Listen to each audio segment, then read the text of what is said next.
माता सबरी जो हैं एक राज परिवार में राजरानी थी, पटरानी थी, प्रमुख रानी थी। प्रयागराज कुंभ का अवसर था। अभी तो उज्जैन कुंभ आ रहा है। उज्जैन कुंभ अर्थात सिंह राशि के बृहस्पति और मेष राशि के सूर्य होने पे उज्जैन कुंभ होता है, और प्रयागराज का कुंभ वृष राशि के बृहस्पति और मकर राशि के सूर्य होने पे प्रयागराज का कुंभ होता है। तो प्रयागराज का कुंभ का अवसर था। सभी देश देशांतर से भक्त समुदाय उमड़ रहा था।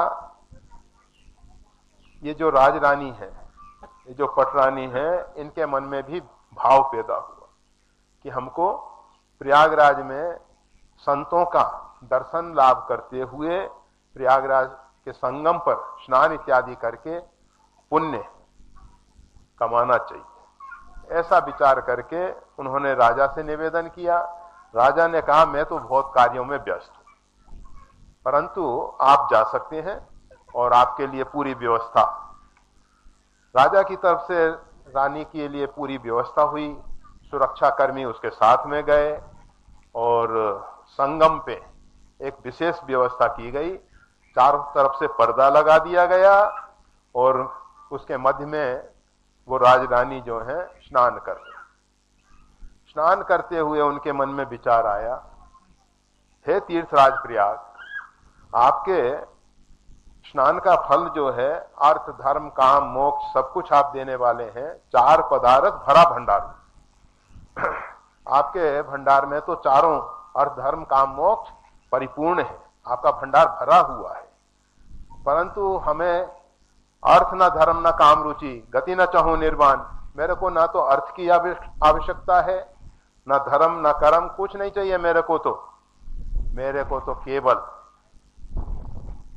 इन संत महापुरुषों का दर्शन लाभ चाहिए। इन संतों के बीच में बैठ के मैं इनके मुखारविंद से परमात्मा और परमात्मा के भक्तों का चरित्र सुन सकूं, उनके सानिध्य में रह के उनकी सेवा करके मैं अपने आप को कृतार्थ कर सकूं, ऐसा वरदान दीजिए।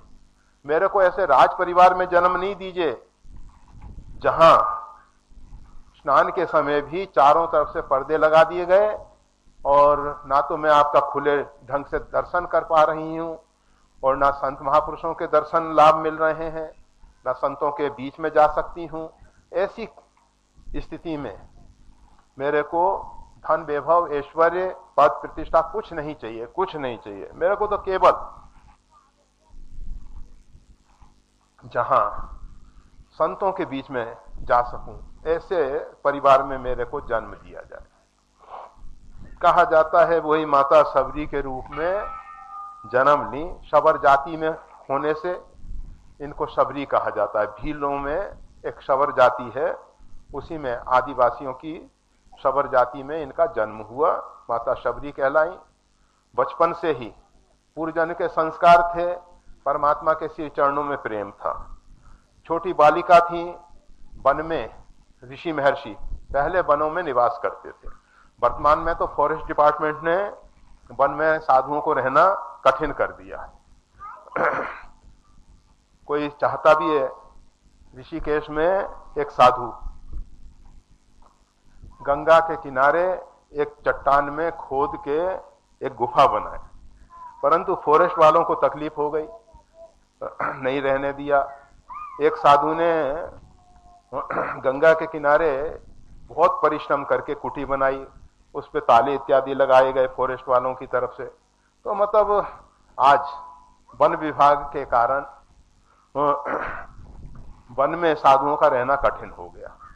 परंतु एक समय ऐसा था, वन अरण्य में साधु संत जो हैं किसी विशेष मतलब विघ्न बाधा के बिना आसानी से निर्वाह कर सकते थे, रह सकते थे, गंध मूल फल खा के और वन की शुद्ध पवित्र वायु का सेवन करते हुए और पवित्र स्पंदन, क्योंकि वन में हम सब नगर के नजदीक रहते हैं, गांव के नजदीक रहते हैं, तो वहां के जो स्पंदन है वो हमारे मन बुद्धि पे अपना प्रभाव डालते हैं और वन में शुद्ध वातावरण होता है। प्राचीन समय से ऋषि महर्षि वन का सेवन करते आए, तो वन का वातावरण बड़ा पवित्र, और प्रकृति के निकट रहने से हमारे मन बुद्धि में प्रकृति के द्वारा अनेक संदेश मिल जाते हैं। जैसे हम जब वृक्षों को देखते हैं तो वृक्ष की तरह हमारे अंदर सहिष्णुता आ जाती। कोई वृक्ष को पत्थर मारता है, वृक्ष छाया देता है, शुद्ध वायु देता है, ऑक्सीजन, और इसके साथ साथ अगर फलदार वृक्ष है तो फल देता है, फूलदार है तो सुगंध इत्यादि देता है। तो हमको लगता है कि परमात्मा ने जो हमको जीवन दिया है इसका हम पूरा पूरा सदुपयोग करें, परमात्मा प्रदत्त अपनी शक्ति और सामर्थ्य का हम पूरा पूरा सदुपयोग करें। तो ये वनों में परमात्मा की तरफ से प्रकृति जो है अनेक संदेश हमको देती रहती है। हम वृक्षों की तरह सहिष्णु हो सकते हैं। तो माता सबरी जो है छोटी बालिका है, जहां कहीं आसपास संत महापुरुष मिल जाते थे उनके पास जाके बैठ जाती थीं और उनके चरणों में अभिवादन करती थीं। उनके मुख से निश्चित जो भगवत भागवत चरित है वो सुना करती थी। छोटी बालिका। भील आदिवासियों में और क्या, पहले तो पूरे भारत में सभी वर्णों में कन्या दान दिया जाता था, अर्थात 9 वर्ष तक की बच्ची का विवाह हो जाता था, छोटी अल्पायु में विवाह होता था, और वो एक सही व्यवस्था थी। कुछ समाज सुधारकों ने उसकी आलोचनाएं की। प्रत्येक कर्म में गुण और दोष तो छिपे हुए हैं, परंतु छोटी बालिका का विवाह होता था पति के साथ मैत्री भाव से जुड़ती थी, और मैत्री भाव से जुड़ने के साथ अपनी ससुराल में जाकर सास ससुर के प्रति माता पिता की तरह जुड़ जाती थी।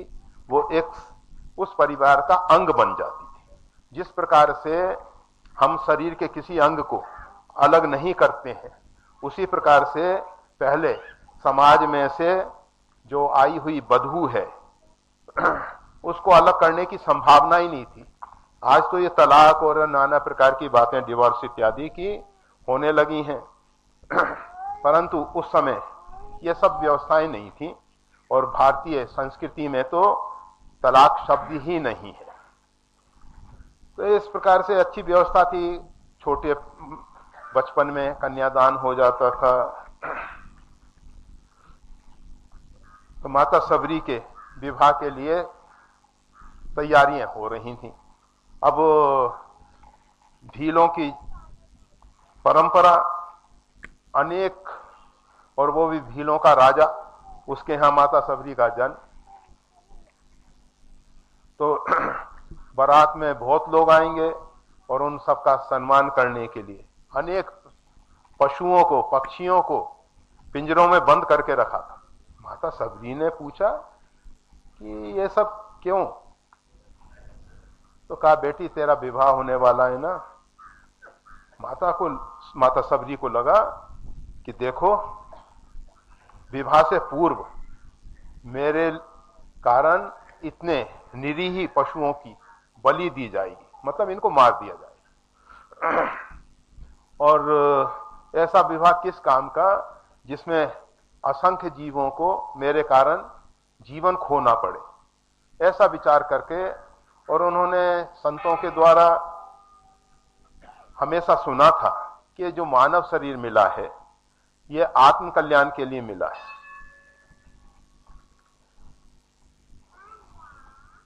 तो उनके मन में एक ही भाव होता था कि बस जिस भी प्रकार से हो, हमारा ये शरीर जो है अपने स्वरूप को पहचान के, शरीर के माध्यम से हम अपने स्वरूप को पहचान लें, और स्वरूप को पहचान के ये सार्वभौम अस्तित्व में जो परमात्मा छिपा हुआ है उसकी सेवा में अपने आप को समर्पित करें।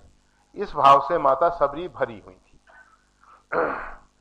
उन्होंने सोचा कि यहां रहने से तो जबरदस्ती विवाह किया जाएगा। रात्रि के समय घर से भाग गई और घर छोड़ के चल दी। प्रातःकाल जब मालूम पड़ा कि सबरी मां चल दी है, तो उनकी खोज में लोग गए।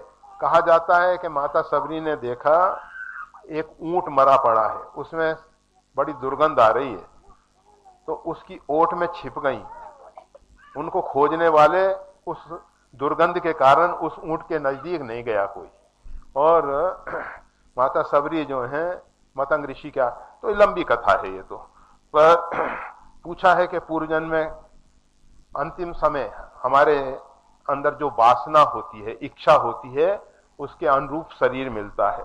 तो माता सबरी के मन में एक ही भावना थी कि हम संतों के बीच में रह के परमात्मा की भक्ति में अपना जीवन पूरा करें। उनका सबसे बड़ा पुण्य है। कोई भी व्यक्ति अगर इस प्रकार की भावना लेके कि भगवान का भजन करने के लिए परमात्मा हमको शरीर दें, मरने के समय अगर इस प्रकार के भाव से हम भरे होंगे तो परमात्मा हमको ऐसा शरीर देंगे जिसके द्वारा भजन साधना में किसी प्रकार का विघ्न बाधा नहीं आएगी। परंतु माता सबरी के जीवन में तो बहुत अधिक समस्याएं आई, बहुत अधिक कष्ट आए, और आप जानते हैं उन कष्टों के कारण ही माता सबरी का जीवन जो है इतना उज्जवल हुआ। आज जो माता सबरी का नाम लिया जाता है, भगवान श्री राम जो उनके यहाँ ऋषि महर्षियों के आश्रम कुटियों को छोड़ के गए, और सीता जी के विषय में भगवान श्री राम ने ऋषि महर्षियों से प्रश्न नहीं किया, माता सबरी से प्रश्न किया। सीता की सुध कही भामनी, सीता माता जी के विषय में आप बताइए। तो माता सबरी ने बताया, ऋषमुख पर्वत पे सुग्रीव रहते हैं, वहां आप जाइए, उनसे मित्रता कीजिए और सीता शोध का कार्य वहां से आसानी से हो सकेगा। तो हम बता रहे थे कि माता सबरी के अंदर जो भावनाएं थी उसके कारण माता सबरी इस प्रकार से भक्ति मार्ग में आगे बढ़ रही थी। परंतु जो रुकावटें और विघ्न उनके जीवन में आए, उसके मूल में कारण क्या है समझना चाहिए। हमेशा स्वर्ण को तपाया जाता है जिससे वो कुंदन बन जाए, निखालिस स्वर्ण रह जाए, उसमें जो गंदगी है, मेल है, जल जाए। इसी प्रकार से भगवान अपने प्रेमी भक्तों को तपस्या में लगाते हैं और उसमें उनको तपाया जाता है। संत महात्माओं को जो तपाते हैं, संतों के जीवन में तो निखालिसता आ जाती है, परंतु तपाने वाले जल के खाक हो जाते हैं। हमेशा ख्याल रखना, सोने को तपाने वाला जो कोयला है, जो भी फ्यूल है, ईंधन है, वो जल के भस्म होता है, और तपने वाला स्वर्ण कुंदन बन जाता है, कुंदन बन जाता है। तो माता सबरी के जीवन में भी कुछ, जैसे मतंग ऋषि ने जब उनको कुटी में आश्रय दिया, तो माता सबरी का तो सेवा भाव था।